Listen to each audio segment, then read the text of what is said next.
Nuevo capítulo, el capítulo 19, y es un capítulo muy importante para nosotros porque nos habla acerca de la ley de Jehová. Personalmente estoy muy emocionado de cubrir este capítulo porque ha sido el tema con el que he aspirado dar en la iglesia, y hasta ahorita pues llegamos a este capítulo, ¿verdad?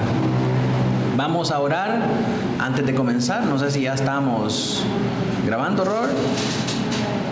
¿Sí? Bien. Póngase en pie entonces. Vamos a orar juntos al Señor para comenzar nuestro estudio de esta noche. Amantísimo Padre Celestial, te damos gracias en esta noche, Señor, porque nos permites, oh Dios bendito, poder estar congregados acá, Señor, para apartar este tiempo destinado a la enseñanza, Señor, y a nuestra formación. Padre Santo, tú nos dices que el estudio de tu palabra es bueno para nosotros, es bueno para nuestra alma, es medicina a nuestro hueso, Señor. Innumerables pasajes en tu escritura nos hablan acerca de los beneficios de tu ley. Y ahora, Señor, nosotros vamos a recibir de esos beneficios.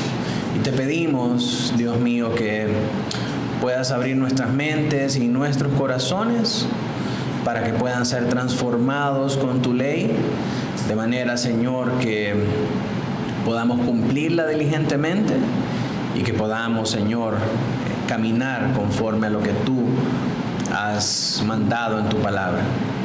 Ponemos este tiempo en tus manos, Señor, que todos aquellos que están acá con nosotros puedan ser edificados a través de este estudio y que sirva, Señor, para la edificación de tu iglesia. En el nombre de Cristo Jesús oramos. Amén y amén. Puede tomar su lugar, mis hermanos.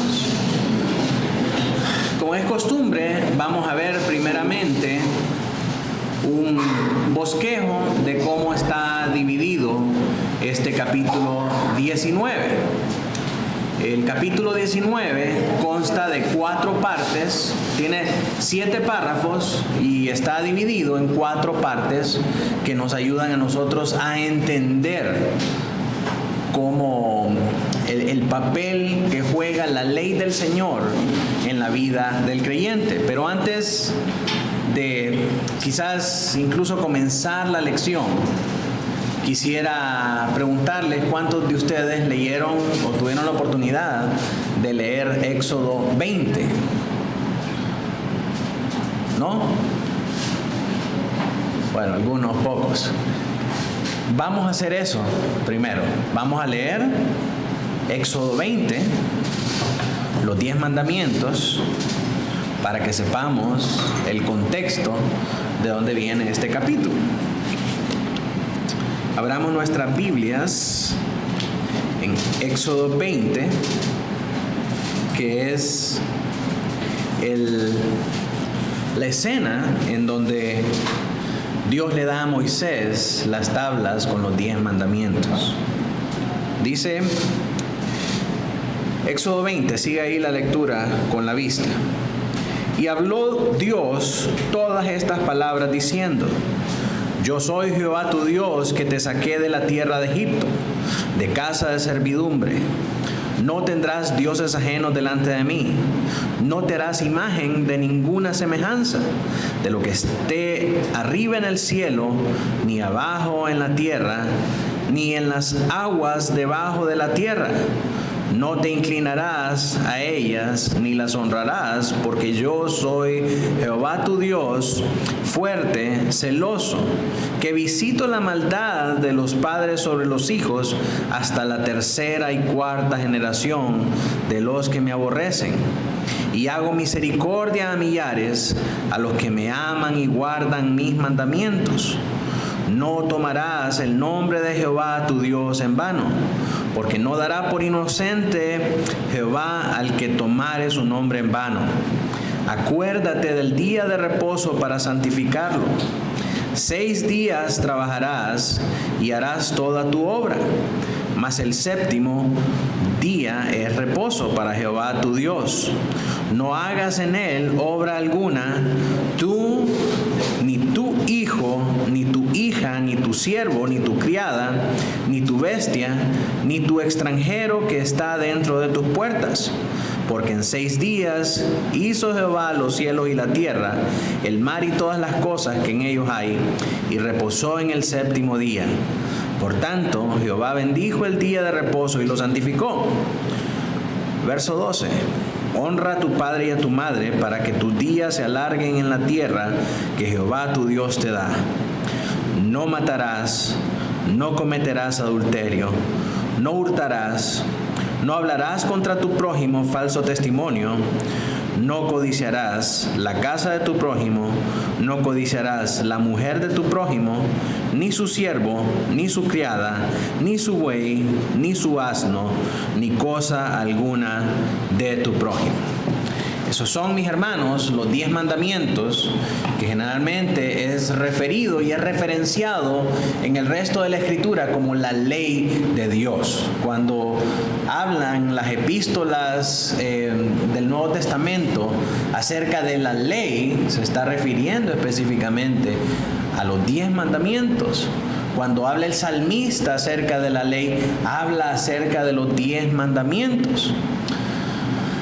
Ahora, tenemos que entender que los 10 mandamientos no son la única ley moral que hay. Hay muchas otras leyes en el canon de la ley que nos hablan acerca de muchas otras áreas de la vida en las que se tiene que guardar la moralidad. Pero los 10 mandamientos vienen a ser un resumen de todo lo que nos habla la ley de Dios. Por lo tanto, cuando se referencia la ley de Dios en otras partes de las Escrituras, se está hablando acerca de estos 10 mandamientos. Entonces, vamos a ver en esta noche que lo que la confesión nos enseña son 4 aspectos de cómo nosotros debemos entender, interpretar y aplicar esta ley a nuestra vida como iglesia en el margen del nuevo pacto. ¿Sí? Dios hizo un nuevo pacto con nosotros, su ley sigue vigente y nosotros tenemos que saber qué significa eso para nosotros. Ahora, les dije que este capítulo tiene 7 párrafos que están divididos en 4 partes. La primera parte es la dispensación original de la ley de Dios. No estamos hablando de dispensacionalismo, estamos hablando de la intención que tuvo Dios al darle la ley a Adán primeramente y luego en el Sinaí. ¿Cuál es el propósito que tuvo Dios en su corazón al otorgar esa ley para los hombres? En el marco de ese primer objetivo tenemos el párrafo 1 que nos va a hablar a nosotros acerca de la sustancia de la ley, nos va a dar una perspectiva de la ley universal, luego el precepto específico al margen del pacto que hizo Dios con Adán. En segundo lugar, la obligación que tenía Adán de cumplir esta ley, la ejecución de este precepto, que tiene dos ejes, es decir, la vida por la obediencia y la muerte por la desobediencia, y finalmente el acompañamiento que Dios daba junto con esta obligación que tenía Adán por cumplir esta ley. La segunda sección es la codificación mosaica de la ley de Dios. ¿Qué significa eso? Vamos a entender cómo está compuesta esta ley.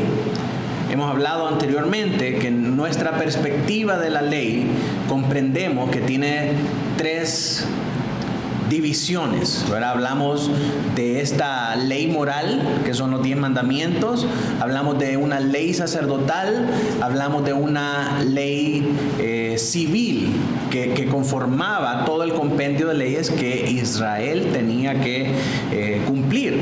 Y dentro de la ley moral hay también una estructura que siguen estos 10 mandamientos. Los primeros 4 mandamientos tienen que ver con nuestro deber para con Dios, y los otros 6 mandamientos tienen que ver con nuestro deber hacia nuestro prójimo, ¿verdad? Entonces hay una codificación ahí en la manera en cómo está constituida esta ley para que nosotros podamos entenderla.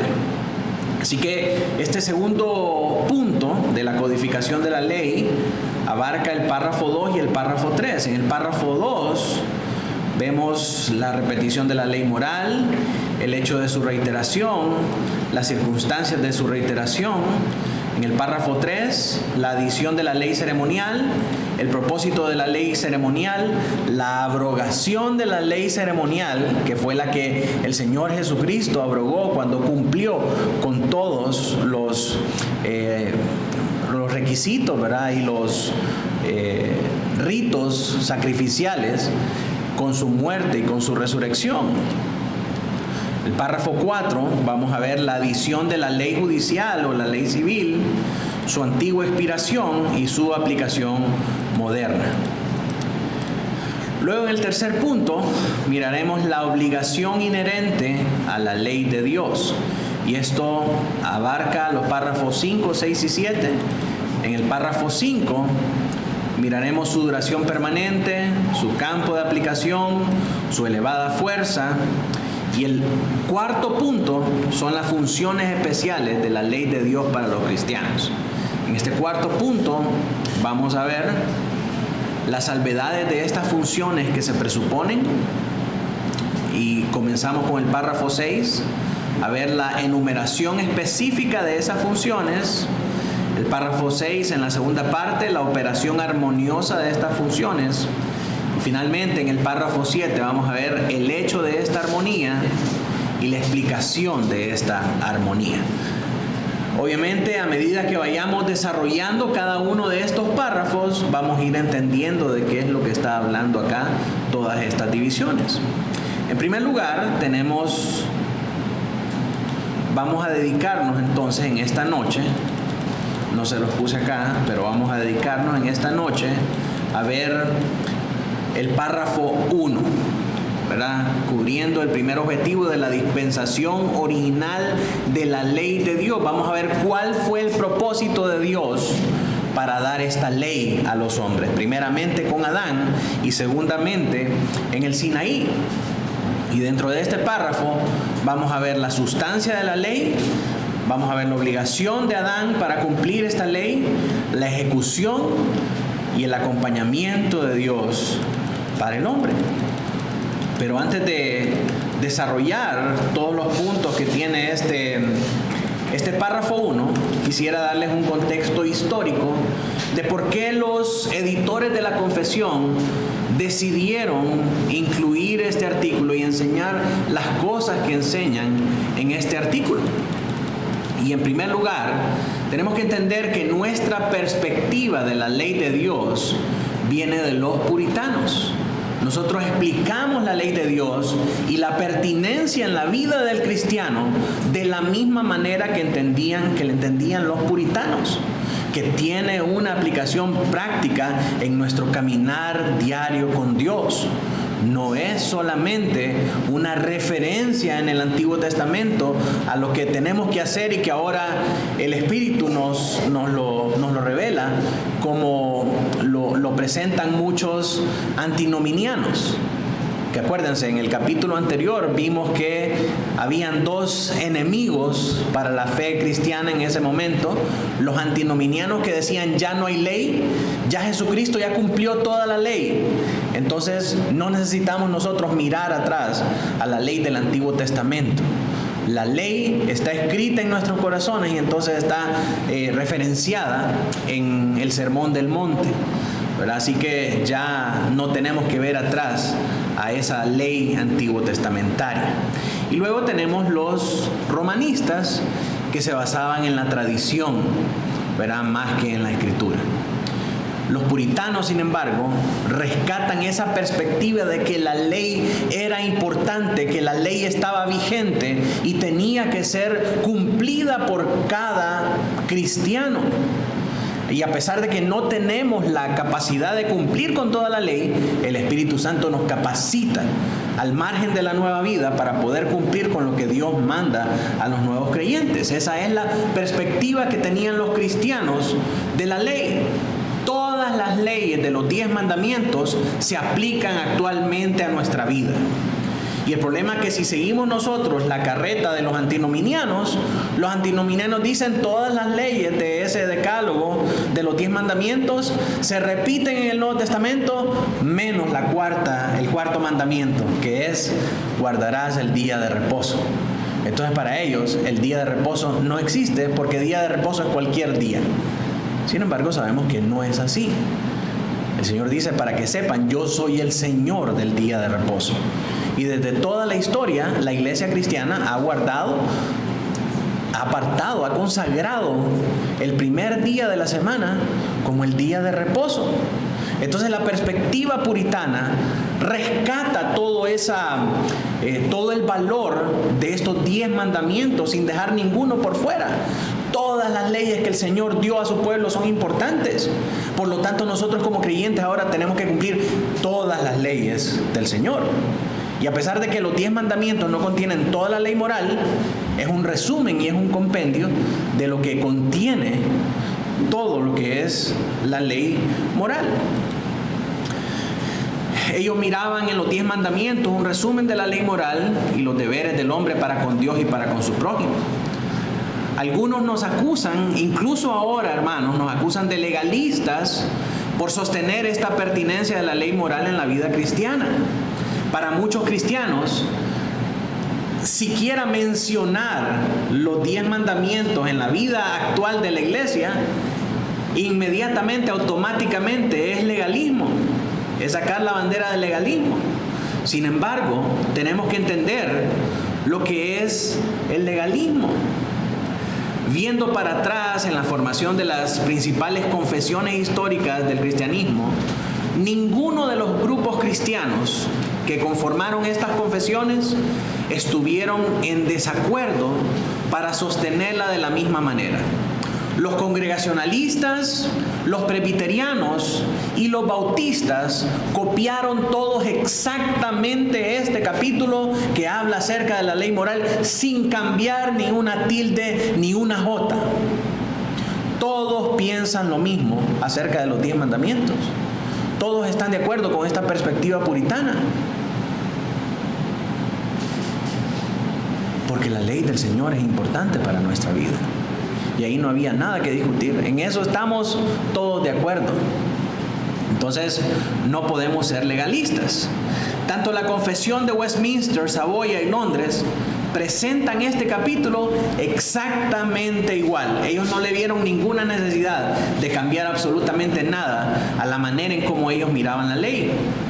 En cuanto a la cuestión del legalismo, lo consideramos sin efecto porque nosotros entendemos que no somos salvos por la ley. No somos salvos por cumplir con todos los 10 mandamientos. La ley nos ayuda a ver nuestro pecado y nuestra incapacidad de cumplirla para asirnos de Cristo y su obediencia perfecta a toda la ley. ¿Sí? Nosotros tenemos en alta estima la ley porque la ley nos ayuda a ver lo pecaminosos que somos y nos ayuda a dimensionar nuestra necesidad de Cristo. No veneramos la ley y mucho menos no pensamos que somos salvos por la ley. Ahora, si nosotros pensáramos que somos salvos por cumplir con los 10 mandamientos, ahí sí estamos siendo legalistas. Eso es legalismo verdaderamente. Y para que creyendo en el sacrificio de la muerte y la resurrección de Cristo, su justicia pueda ser imputada a nosotros por medio del Espíritu Santo. De manera que no es legalismo llamar a los hombres a obedecer la ley de Jehová. Es una necesidad espiritual de todos los hombres. Todos los hombres.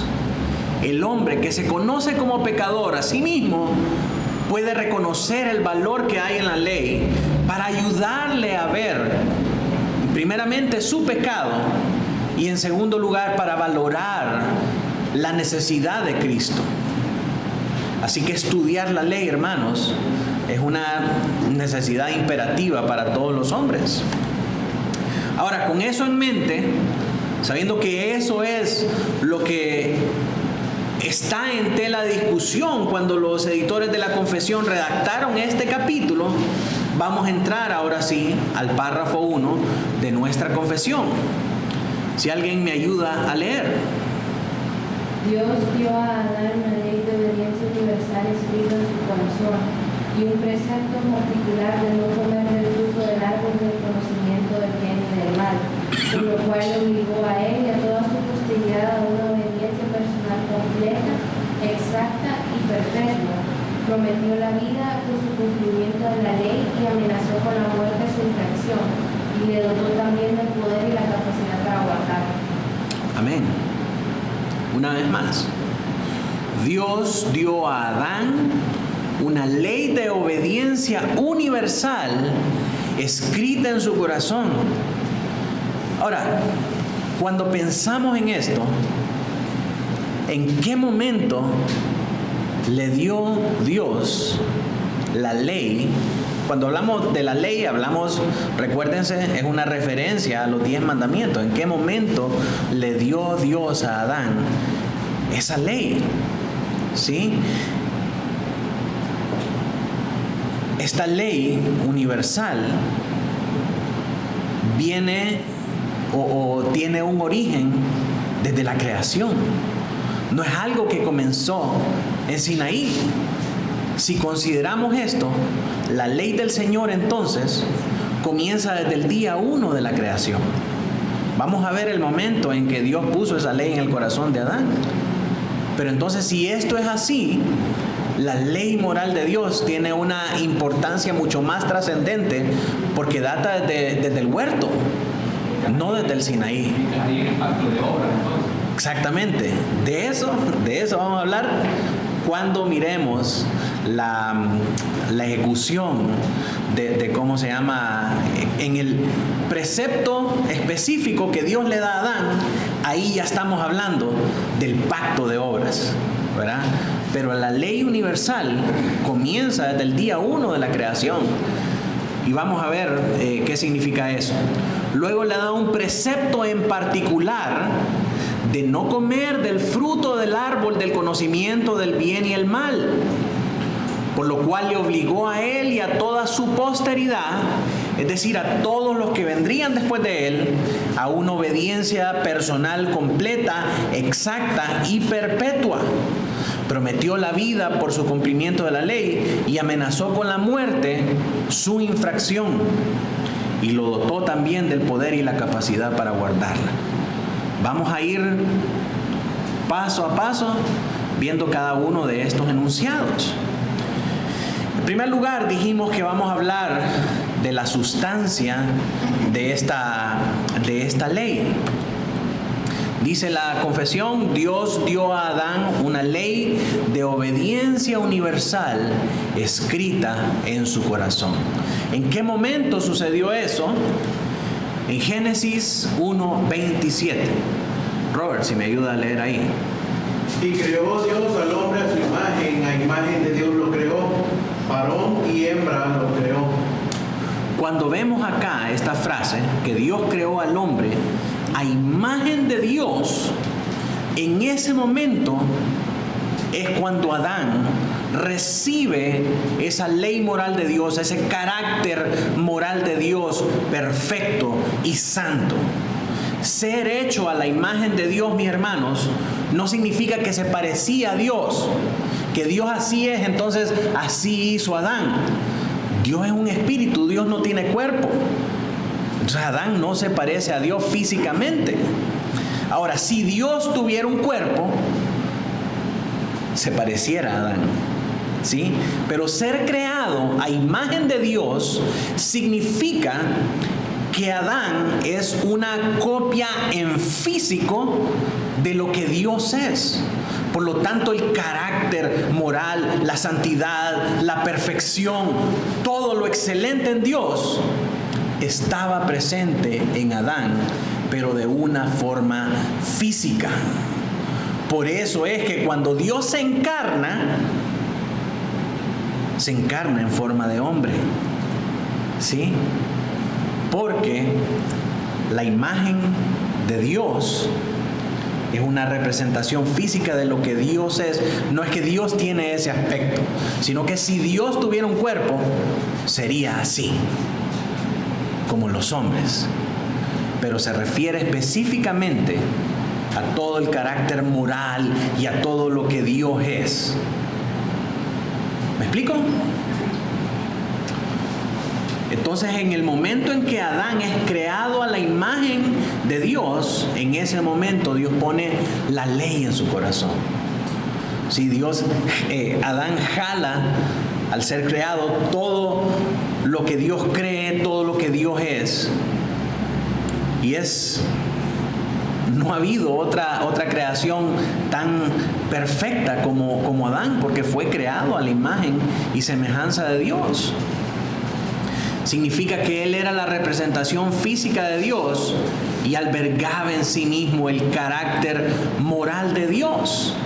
Entonces, en ese momento es que Adán recibe la ley de Dios en su corazón. La principal afirmación de estos párrafos, del párrafo 1 y 2, es que la misma ley escrita en el corazón de Adán fue reiterada en los 10 mandamientos. ¿Sí? Lo que el Señor le dio a Moisés en Sinaí, en esas tablas con esos 10 mandamientos, es un resumen de lo que Él había puesto en el corazón de Adán al hacerlo a imagen y semejanza de Él. Romanos 2, del 12 al 15, nos habla acerca de esta realidad. Hermano Douglas, si me puedes ayudar a leer. Porque todos los que Lo puedes leer en tu Biblia también o en tu dispositivo.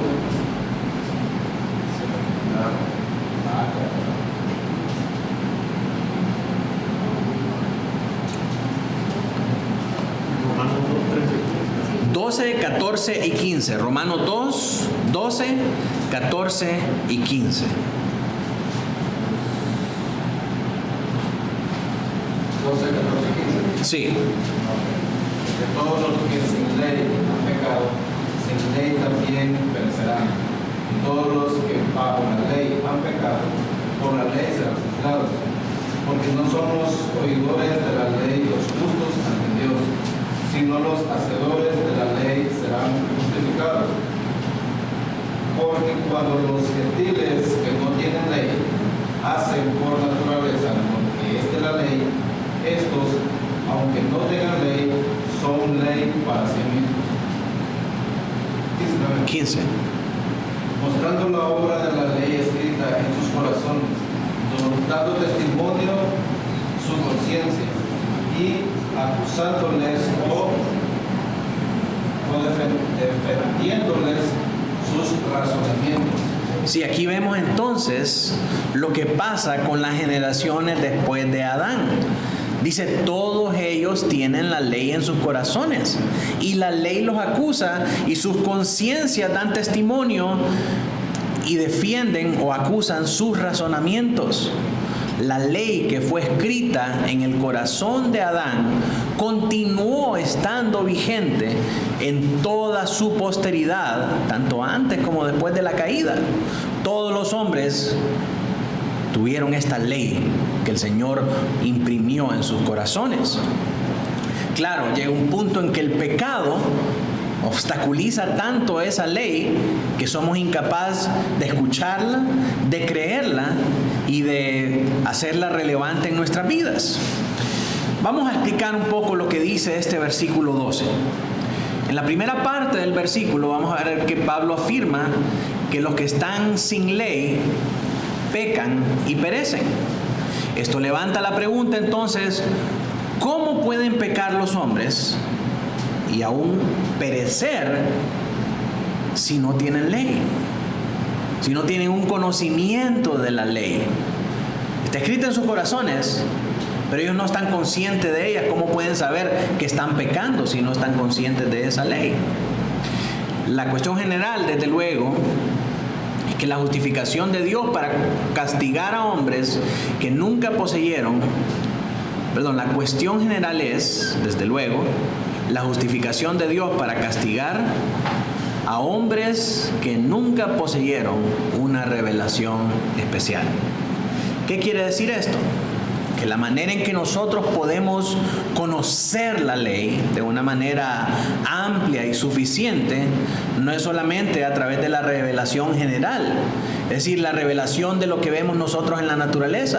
La naturaleza da testimonio que hay un Dios. Sí, podemos ver que todo lo visible tiene que haber tenido un creador. Pero la naturaleza no es suficiente para decirnos a nosotros cómo podemos ser nosotros salvos, ¿sí? Porque la manera en cómo nosotros podemos aprender cómo es que podemos ser salvos es a través del Evangelio. El Evangelio es la revelación especial de Dios que nos dice a nosotros que somos pecadores y que necesitamos tener a Cristo para poder ser salvos. Entonces, la cuestión es cómo puede haber un castigo si no hay un conocimiento de esta revelación especial. Esta cuestión apremiante es la que trata Pablo en estos versículos 14 y 15. La pregunta que nos hicimos anteriormente es válida, pues aún en la propia epístola de Romanos, Pablo dice en varios lugares que el conocimiento de la ley es el requisito previo necesario para pecar y ser castigado por el pecado. Por ejemplo, miren estos versículos, Romanos 4:15, si alguien me ayuda a leer. Pues la ley produce ira, pero donde no hay ley tampoco hay transgresión. Si no hay ley, no hay pecado. ¿Cómo es eso entonces? Romanos 5:13. Pues antes de la ley había pecado en el mundo, pero donde no hay ley no se inculpa de pecado. Donde no hay ley, no se inculpa de pecado. ¿Cuál es la respuesta de Pablo?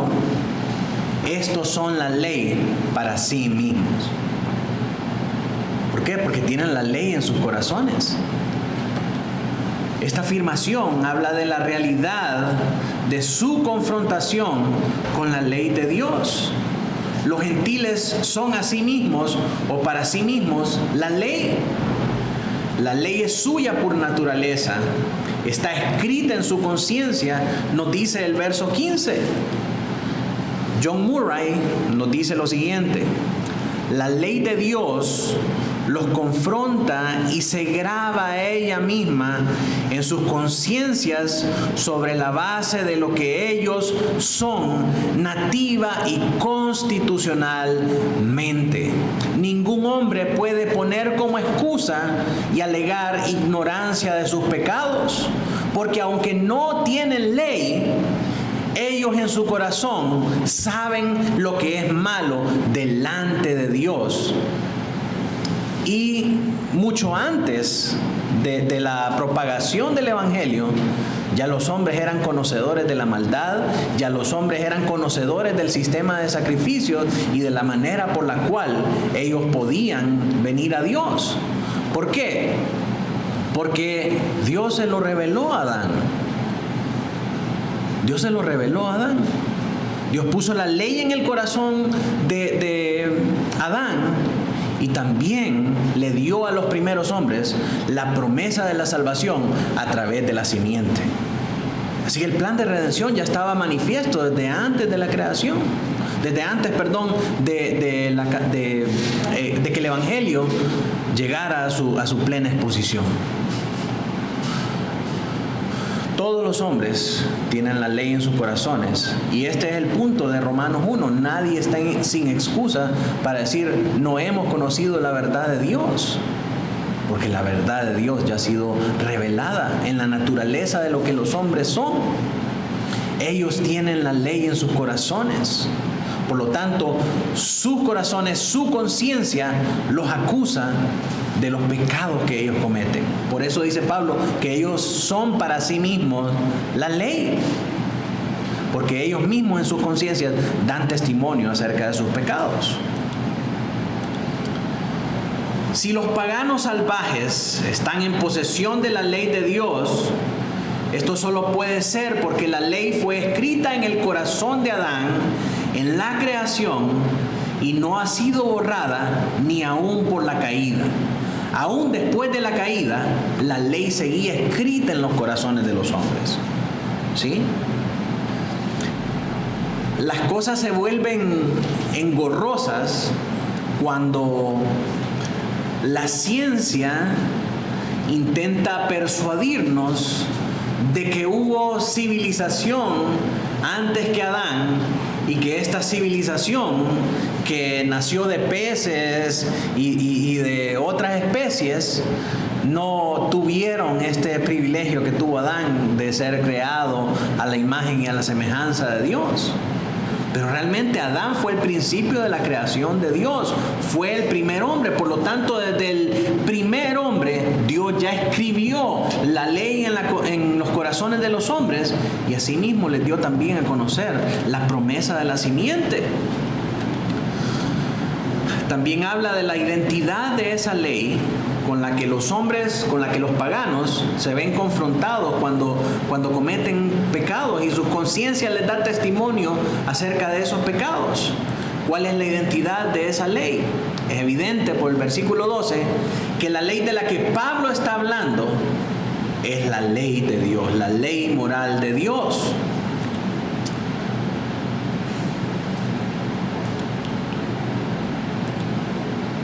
En Romanos, y es así como se traduce, en Romanos nos dice que este término de la ley, espérenme, aquí está. Hay un problema de interpretación para muchos teólogos cuando leen este pasaje de Romanos, porque piensan que este artículo ley se refiere a las leyes de los hombres. Ellos piensan que el hecho de que en el idioma original no aparece el artículo la, para referirse a la ley, Pablo está hablando acerca de leyes generales.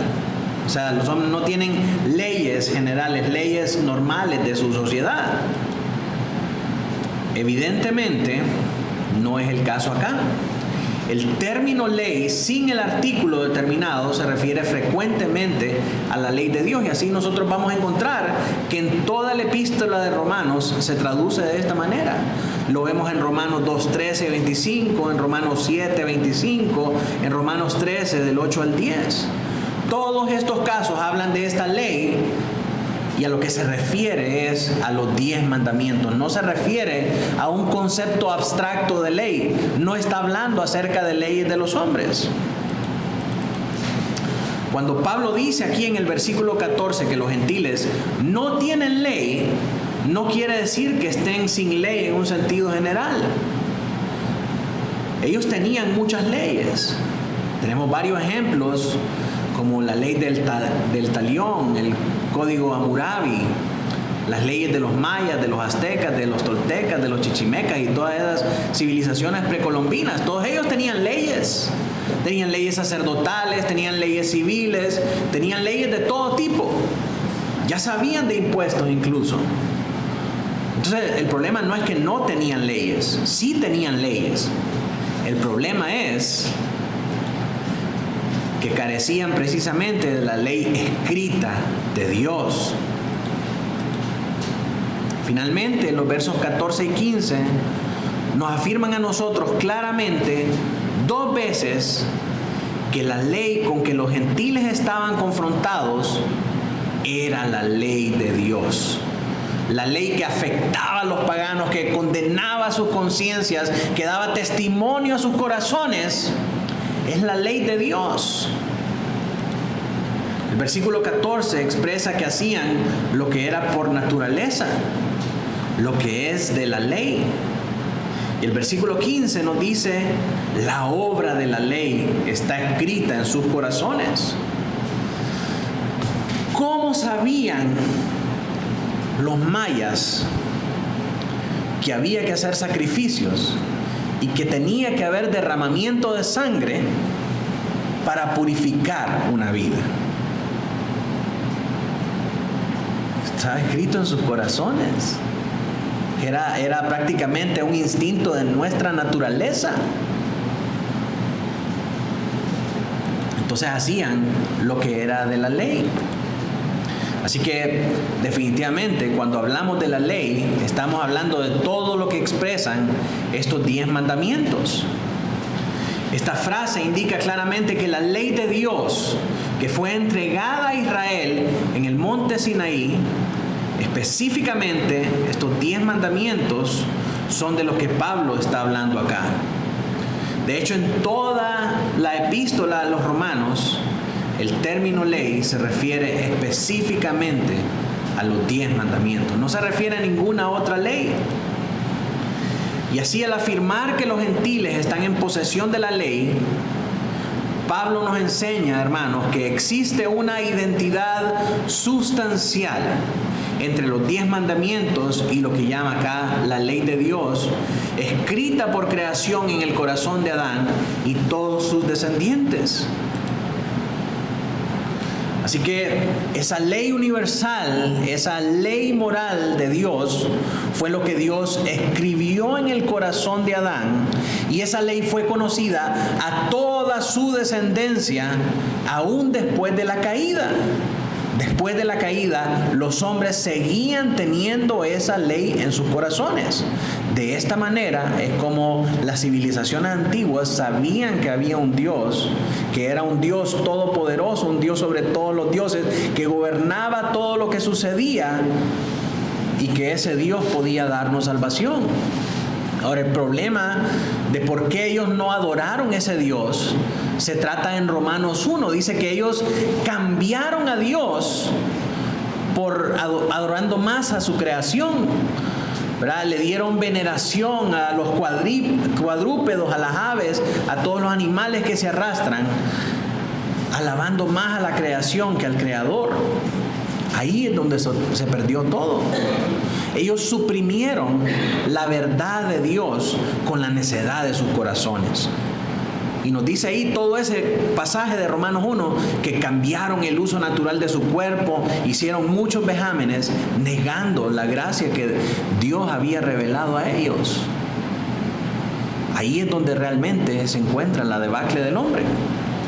Pero también, aparte de esa ley universal que Dios puso en el corazón de Adán, también puso un precepto específico. Dice la confesión, y un precepto en particular de no comer del fruto del árbol del conocimiento del bien y del mal. Esa fue la instrucción específica que Dios le dio a Adán. En Génesis 2, del 16 al 17, leemos eso.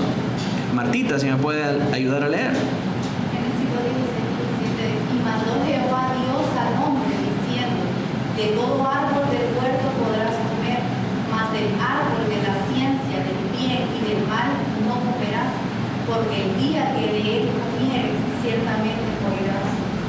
Cuando leemos esto, obviamente estamos hablando acerca del pacto de obras. Pero aunque no se usa la palabra pacto ahí, sabemos por los elementos que contienen esta instrucción específica que Dios le da a Adán, está hablando acerca del pacto de obras. Nuestro catecismo bautista nos dice en la pregunta número 16, ¿qué acto especial de providencia ejercitó Dios hacia el hombre en el estado en el que fue creado? Cuando el hombre fue creado, ¿qué acto especial de providencia tuvo Dios hacia el hombre? El acto especial de la providencia de Dios hacia aquel hombre que fue creado fue extenderle un pacto, hacer un pacto de obras con él, sobre la condición de la obediencia perfecta sobre el dolor de la muerte. Miren lo que dice la respuesta de esta pregunta. Cuando Dios creó al hombre, Él entró en un pacto de obras con él sobre la condición de obediencia perfecta, prohibiéndole comer del árbol del conocimiento del bien y el mal, sobre el dolor de la muerte. Si el pacto consistía en que si Adán obedece y hace lo que tiene que hacer, es decir, si sus obras son justas, entonces Adán puede tener la salvación. Pero si Adán desobedece, entonces Adán va a morir irremisiblemente. Y eso fue lo que pasó.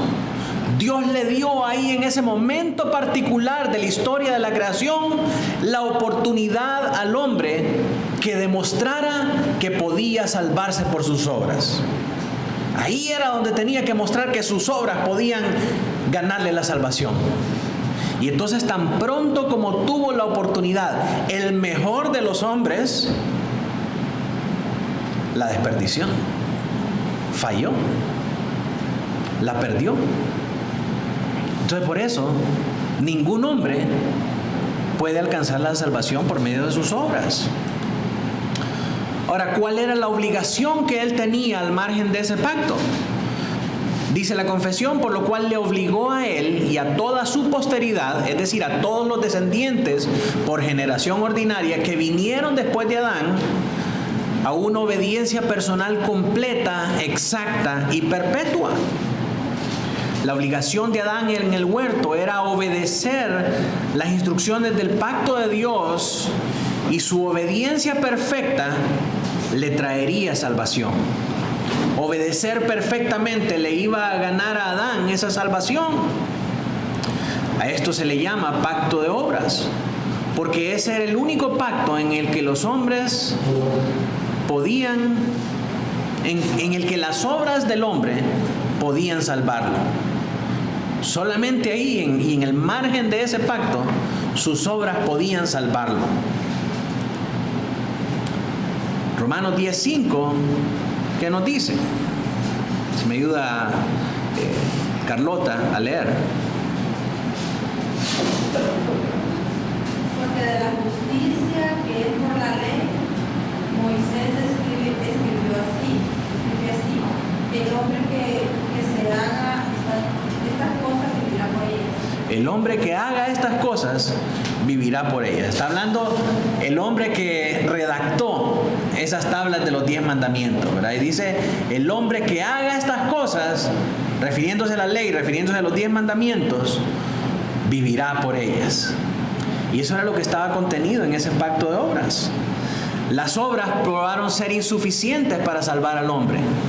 Por lo tanto, fue necesario un nuevo pacto. Quedó más que comprobado que el hombre no se puede salvar por obras. Es incapaz, el mejor de los hombres es incapaz de cumplir con las obras para lograr su salvación. Entonces fue necesario un nuevo pacto en el que la salvación no dependiera de nuestras obras, porque nuestras obras no pueden salvarnos. En ese nuevo pacto, Dios iba a cumplir esas obras por nosotros, y lo único que nosotros teníamos que hacer era creer en ese Dios que podía cumplir esas obras. Y en eso consiste el nuevo pacto. Ahora, acerca de su ejecución, dice la confesión, prometió la vida por su cumplimiento de la ley y amenazó con la muerte su infracción. Y nosotros podemos ver que esto es un tema transversal en todo el Antiguo Testamento. Si nosotros obedecemos a la ley del Señor, nosotros viviremos, pero si nosotros desobedecemos, vamos a morir por nuestra desobediencia.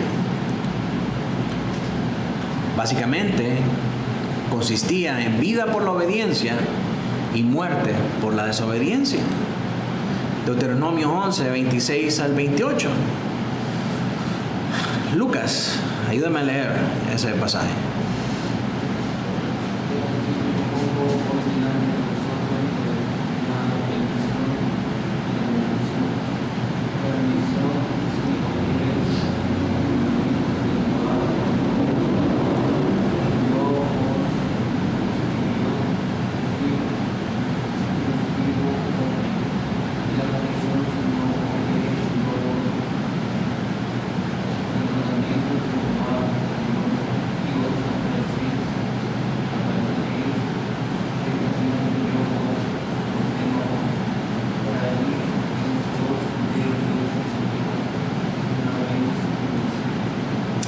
Y aquí yo pongo hoy delante de vosotros la bendición y la maldición.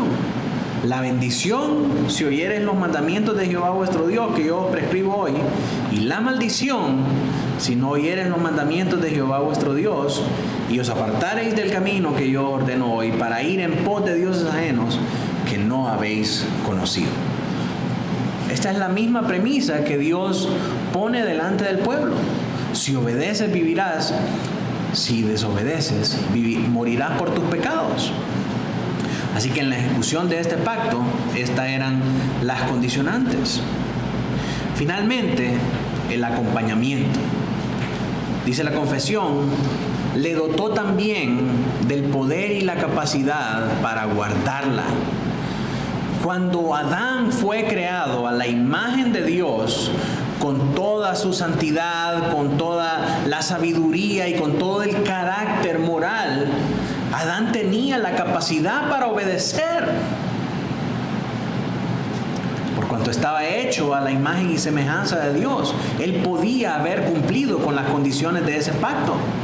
Adán tenía la capacidad de cumplir perfectamente con la ley, pero no era perfecto porque no era Dios. Su voluntad era maleable, y lo que resultó fue su incapacidad de poder cumplir con la ley de Dios. Entonces, esto no fue una sorpresa para Dios. Era desde antes de la fundación del mundo, el plan original. Dios había establecido, había decretado en la eternidad un plan de redención para poder redimir a una humanidad caída desde antes que hubiera humanidad y desde antes que hubiera caída. Entonces, la fragilidad de Adán, la voluntad maleable de Adán, es la plataforma sobre la cual se echa a andar el plan de redención de Dios para mostrar su gloria a toda la creación. Era necesario que Adán cayera. Era necesario que Adán pecara para que Dios pudiera manifestar este carácter de redentor. En conclusión, mis hermanos, ¿qué aprendemos de este primer párrafo de la confesión en el capítulo 19? Que Dios ha puesto la ley en el corazón de los hombres desde Adán. Y ahora todos sus descendientes, por generación ordinaria, tienen esa ley. Hasta el último niño que acaba de nacer en este segundo, viene con la ley de Dios inscrita en su corazón. Esa ley se encuentra resumida en los 10 mandamientos que Jehová dio a Moisés en el monte Sinaí. La dispensación original de Dios, al poner la ley en el corazón del hombre, es que él fuera salvo por obedecer perfectamente a sus mandamientos. Él le prometió al hombre vida por la obediencia y muerte por la desobediencia. Sin embargo, el hombre fue incapaz de cumplir con el pacto de obras y se hizo acreedor de todas las desgracias de esta vida y de los sufrimientos eternos del infierno, nos dice el Catecismo Bautista en la pregunta 22. Por lo tanto, es inútil que el hombre ponga su confianza en sus obras por el cumplimiento de la ley, porque no quiere ni puede cumplirlas. Si el hombre pone su confianza en que puede cumplir la ley del Señor, va a fracasar, porque no quiere ni puede cumplirlas. Concluimos entonces que la ley no nos salva, sino que la ley nos condena. Pero en Cristo Jesús tenemos salvación porque Él fue el único que pudo cumplir esa ley. Si ponemos nuestra confianza en Él, su Espíritu Santo nos capacita para cumplirla a través del nuevo nacimiento. Ahora, pensemos en la aplicación de esta lección. ¿En qué está puesta tu confianza? ¿En tu obediencia a las obras de la ley? ¿O en Cristo Jesús, autor y consumador de la fe? Yo puedo hacer esta pregunta a muchas personas, y muchas personas me van a decir por defecto, por default, que ellos no ponen su confianza en las obras, sino que ponen su confianza en el Señor Jesucristo. Pero si les pregunto entonces, ¿por qué crees tú que si te mueres ahora, vas a ir al cielo? Entonces me dicen, las respuestas que generalmente me dicen es, porque soy bueno, porque no le hago daño a nadie. Poner la confianza en esas cosas es poner la confianza en las obras. ¿Qué significa tener nuestra confianza en las obras?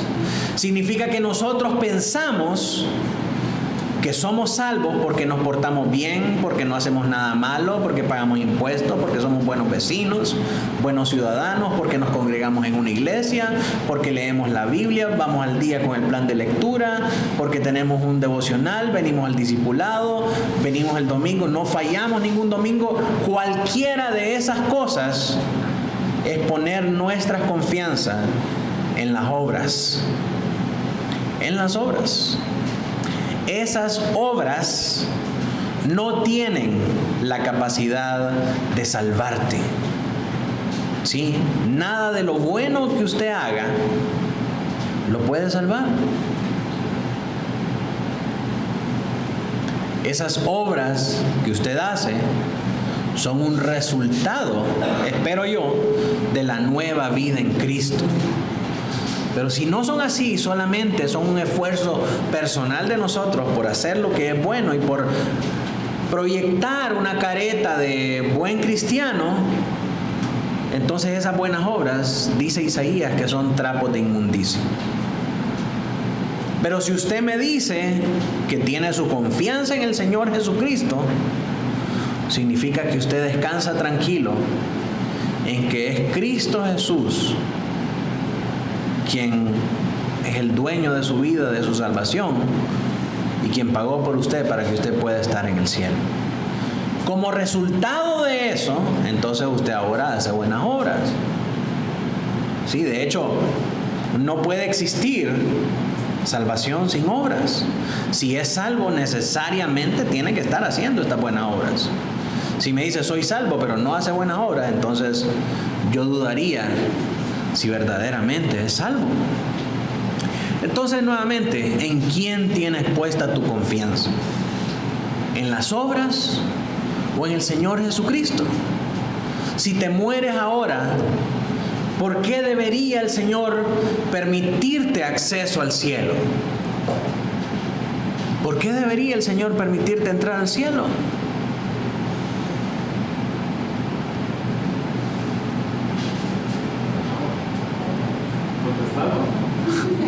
Contestar, hermano.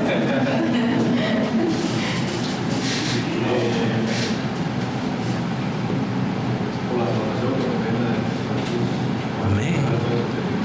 Amén, amén, amén. Por Cristo Jesús. Porque Cristo pagó por mi pecado. Yo no merecía la salvación, no merecía el cielo. Pero el Señor me dio la salvación. El Señor sí lo merecía. Y Él lo ganó por mí. Él me dio esa salvación. Eso significa poner nuestra confianza en Jesús como autor y consumador. Es decir, Él fue el autor, Él la creó, Él creó la fe y Él la completó. Él la llevó a un fin, la llevó a una plenitud. Entonces Él es el que me da esa fe a mí. Él la conoce de principio a fin y Él me la da a mí. Y ese es el gran tema de la reforma.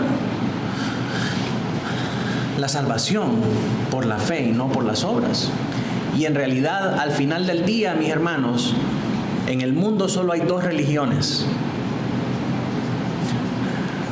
La religión por fe, que cree en la salvación por la fe, y la religión que cree en la salvación por las obras.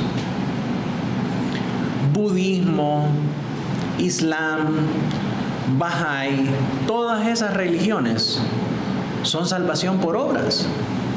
se basan en lo que usted puede hacer para ganar su salvación. Catolicismo romano y todo lo demás se basan en lo que usted puede hacer para ganar la salvación. Y está el cristianismo, que es la única religión en todo el mundo que le enseña a usted que usted puede ser salvo por lo que Dios hizo por usted, por la fe.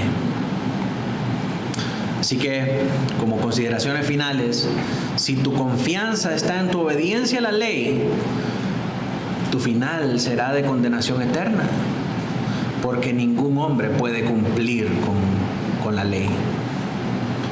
Pero si tu confianza está en Cristo, la vida nueva en Él te capacita para cumplirla. En este caso, la ley se convierte en nuestra única regla infalible de fe y práctica para andar de acuerdo a esta novedad de vida. ¿Cómo sabemos que andamos según la profesión con la que hemos sido llamados? Porque guardamos la ley del Señor, porque caminamos en la ley del Señor.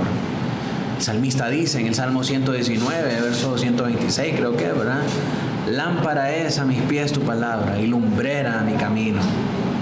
Así como alumbra la palabra nuestro camino a través de la ley, mostrándonos que si codiciamos algo de nuestro vecino, estamos mal, necesitamos enmendar. Entonces nos volvemos por el camino y aprendemos a andar por el camino del Señor.